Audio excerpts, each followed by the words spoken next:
अस्सलाम वालेकुम student class second year का आज का हमारे पास जो टॉपिक है वो है Wheatstone bridge. Student Wheatstone bridge क्या होती है इसको आज हम डिस्कस करेंगे। इसका प्रिंसिपल पढ़ेंगे, कंस्ट्रक्शन पढ़ेंगे और इसको हम डिस्कस करते हैं। स्टूडेंट बहुत ही शॉर्ट टॉपिक और इम्पोर्टेंट टॉपिक है। व्हीटस्टोन ब्रिज से पढ़ने से पहले मैं स्टूडेंट आपको अंडरस्टैंड करवाना चाहता हूँ कि ब्रिज क्या होती है हमारे पास। फॉर एग्जाम्पल ये हमारे पास नहर है, नहर की उस साइड भी आबादी है और इस साइड भी आबादी है। तो यहाँ पे हम क्या करते हैं, एक पुल बनाते हैं, ब्रिज बनाते हैं, ताकि हम यहाँ के लोग जो हैं और जो यहाँ पर लोग हैं इनको आपस में जोड़ सकें, कनेक्शन बना सकें इनके दरमियान। तो ब्रिज भी एक ऐसा काम करती है इलेक्ट्रिकल सर्किट में। यहाँ पे देखें ये रजिस्टर है R1 R3 और ये R2 और R4 और इनको क्या कर रही है ब्रिज आपस में। ये यहाँ पे जो पॉइंट है ये हमारे पास ब्रिज है, जो हमारे पास एज ए गिलवानोमीटर यहाँ पे काम कर रहा है ब्रिज के तौर पर। तो ये हमारे पास जोड़ रहे हैं इन दोनों को, यानी कि इस साइड को और इस साइड को। जिस तरह यहाँ पे ये आबादी, ये लोग और ये लोग आपस में जुड़ रहे हैं इस सिंपल एग्जांपल में। और इलेक्ट्रिकल सर्किट में भी यही ब्रिज का काम है कि ये R1 R3 और R2 और R4 को आपस में ज्वाइन कर रहे हैं, मतलब कि जोड़ रहे हैं। अच्छा, व्हीटस्टोन ब्रिज स्टूडेंट क्या होती है? Wheatstone bridge is an electrical network. ये इलेक्ट्रिकल नेटवर्क है विच इज यूज टू, जो क्या करते हैं हम यूज करते हैं to measure the unknown resistance. क्या करते हैं? अननोन रेजिस्टेंस को मेजर करते हैं स्टूडेंट। अच्छा, अननोन जो हमें जिसे पता ना हो, अननोन हो, उसको हम मेजर करेंगे। हिस्ट्री के ऊपर जाए तो व्हीटस्टोन ब्रिज सबसे पहले जो इसको इन्वेंट किया था वो कौन था? सैमुअल हंटर क्रिस्टाई इन्वेंटेड इन किस सेंचुरी में? 1833 में हमारे पास 1833 में इसने इन्वेंट किया था। इसके बाद जो हमारे पास व्हीटस्टोन ब्रिज है उसको फिर लास्ट में ये हमारे पास चार्लेस व्हीटस्टोन लेटर पॉपुलराइज किया था इन 1843, यानी कि 10 साल बाद व्हीटस्टोन ने क्या किया था, इसको पॉपुलराइज किया था हमारे पास। मतलब कि पहले कंसेप्ट किसने दिया था, यानी कि इन्वेंट किसने इजाद किया था इसको? सैमुअल हंटर क्रिस्टाई इन्वेंटेड इन 1833 में। अच्छा स्टूडेंट, इसके बाद इसकी है कंस्ट्रक्शन, उसके ऊपर बात करते हैं। ये व्हीटस्टोन इसको लिए नाम क्योंकि साइंटिस्ट का नाम था तो उसने अपने नाम के ऊपर ये इसको वो कर दिया था, नाम दे दिया था। अब देखें इसकी construction. It consist of 4 register. ये कितने रजिस्टर पर मुश्तमिल होता है? 4, R1 R2 R3 और R4। R1 and R2 are fixed. ये R1 एंड R2 क्या है? फिक्स्ड है, एक बात। दूसरी बात है नॉन रजिस्टर है। नॉन रजिस्टर हमें पता है इनकी वैल्यू।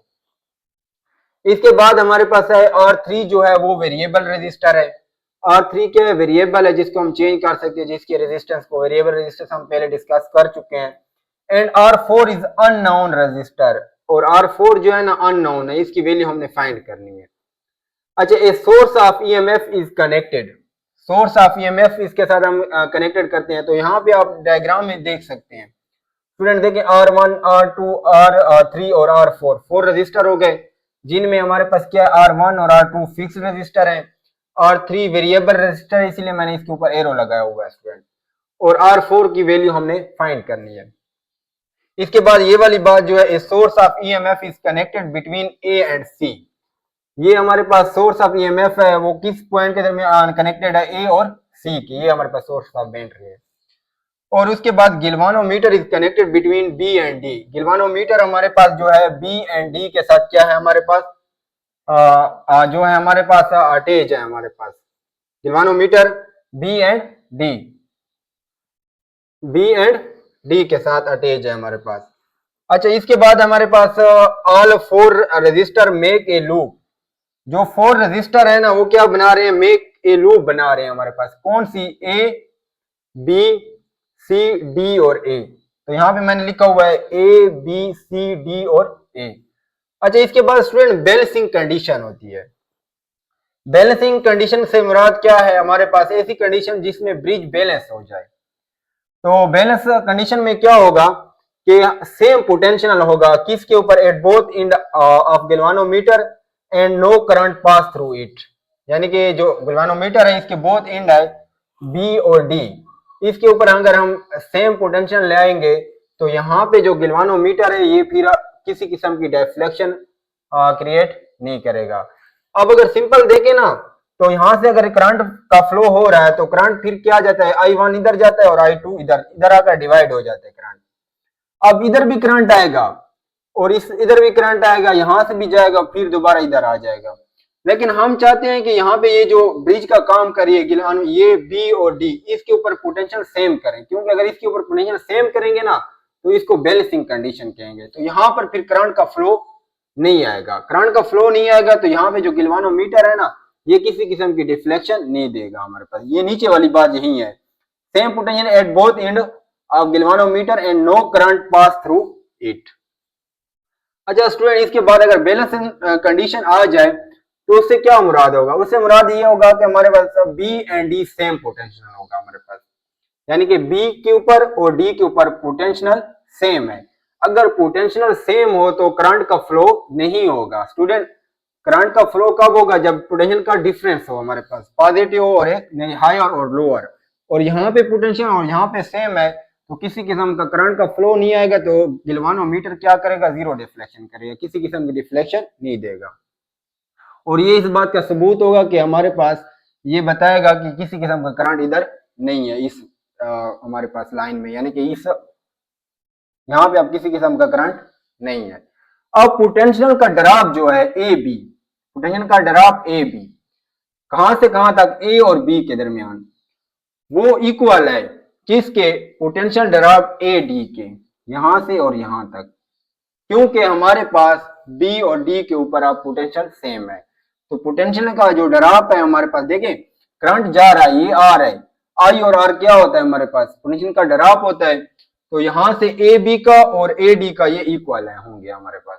तो यहाँ पे मैंने लिखा है कि potential drop A B is equal to potential drop A D, A B और ए डी। तो यहाँ पे फिर मैंने सिंपल लिखा A B is equal to A D का क्या मतलब है कि पोटेंशियल का ड्रॉप ए बी के ऊपर और ए डी के ऊपर इक्वल है। तो यहाँ पे I1 R1, I1 R1 और यहाँ पे हमारे पास क्या है I2 R3। स्टूडेंट, जब करंट यहाँ से जा रहा था इधर आकर करंट डिवाइड हो गया, I1 इधर चला गया, I2 इधर चला गया। तो I1 R1, I2 और R3, इसको इक्वेशन नंबर 1 का नाम दे दे। अब दूसरी बात इस साइड के ऊपर देखेंगे, इस साइड को एंड और पोटेंशियल ड्रॉप सेम कहां पर होगा हमारे पास, बी सी, यानी कि इस और इस पॉइंट के ऊपर और सी और डी के ऊपर। तो यहाँ पे मैं लिखूंगा B C equal to C D, यानी कि बी सी के ऊपर जो ड्रॉप होगा पोटेंशियल का और सी डी के ऊपर ये भी इक्वल होंगे, क्योंकि बैलेंसिंग कंडीशन है हमारे पास। तो B C equal to C D, I1 R2, I1 R2 सही है, सी डी के ऊपर I2 R4, I2 R4। ये इक्वेशन नंबर 1 है, ये इक्वेशन नंबर 2 है। स्टूडेंट, हम क्या करते हैं, dividing equation 1 and equation 2, equation number 1 को इक्वेशन नंबर 2 के ऊपर डिवाइड कर देते हैं। तो I1 R1 divided by I1 R2, यानी कि इसको इसके ऊपर डिवाइड करेंगे और इसको इसके ऊपर। तो जब इसको इसके ऊपर डिवाइड करेंगे तो ये वाली बात आ जाएगी, और इसको जब हम बस इसके ऊपर डिवाइड करेंगे तो ये वाली बात आ जाएगी। जब हमने डिवाइड किया तो यहाँ से I1 और I1 कैंसिल हो गया, यहाँ से I2 और I2 कैंसिल हो गया। तो यहाँ पर आ जाएगा हमारे पास R1 डिवाइडेड बाय R2, यहाँ पे R3 डिवाइडेड बाय R4। अगर इसको क्रॉस मल्टीप्लाई कर लें, इसको इसके साथ और इसको इसके साथ, तो R1 R4 आ जाएगा, R1 R4, R2 और R3 ये आ जाएगा हमारे पास। अब स्टूडेंट, इसके बाद यहां से हमने R4 निकालना है, क्योंकि हमें जो ये तो हमें पता है, R1 का पता था, R2 का पता था और R3 का पता था। तो देखें यहां से अगर हम क्या करते हैं कि जब R4 निकालेंगे तो इससे क्या होगा हमारे पास, ये यहाँ पे ठहरा रहे, ये मल्टीप्लाई इधर आकर डिवाइड हो जाएगा, R2 R3 divide by R1। तो यहाँ पे स्टूडेंट आ जाएगा R4 is equal to R2 R3 divide by R1। अब R4 हमने निकालना था, तो इस यहाँ पे ये हमारे पास नाउन है, तो यहाँ पे अगर वैल्यू इनकी पुट करेंगे तो R4 हमें मिल जाएगा। तो नीचे मैंने यही लिखा है 3 रेजिस्टेंस ऑन द क्या है हमारे पास, राइट साइड ऑफ इक्वेशन ए, इसको इक्वेशन नंबर 1 का नाम दे दिया। आर नाउन वो हम जानते हैं, हमें पता है। द फोर्थ रेजिस्टेंस कैलकुलेटेड, तो R4 हम कैलकुलेट कर सकते हैं, जो मैंने यहाँ पर बताया अननोन रेजिस्टेंस को हम फाइंड करते हैं।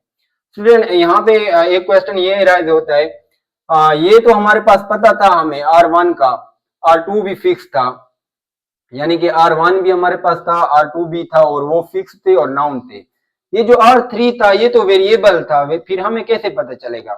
तो स्टूडेंट मैंने आपको पहले बताया कि यहाँ पे और यहाँ पे पोटेंशियल सेम करने के लिए मैं इस R3 का क्या करूंगा, इसको चेंज करूंगा। जैसे मैं चेंज करूंगा ना तो मुझे एक पॉइंट मिलेगा जहां पे ये क्या हो जाएगा, ये इस वाला और इस वाला रेजिस्टेंस एक जैसा आएगा, यहाँ पे पोटेंशियल का मतलब यहाँ पे और यहाँ पे पोटेंशियल सेम हो जाएगी, तो करंट फ्लो नहीं होगा। तो अब मुझे इस R3 का भी पता चल जाएगा, क्योंकि ये तो वेरिएबल है, लेकिन वेरिएबल के लिए हम इसको ऐसे चेंज करेंगे ताकि हमारे पास बी और डी के ऊपर पोटेंशियल सेम हो जाए। तो जब इसको चेंज करेंगे और जब बी और डी के ऊपर पोटेंशियल सेम आ जाएगा तो हमें पता चल जाएगा कि इसकी कितनी वैल्यू है R3। स्टूडेंट ये हमारे पास था वेटस्टोन ब्रिज। अगर आपका किसी किस्म का कोई क्वेश्चन है इस टॉपिक से रिलेटेड तो आप कमेंट्स बॉक्स में पूछ सकते हैं। Thank you, Allah Hafiz.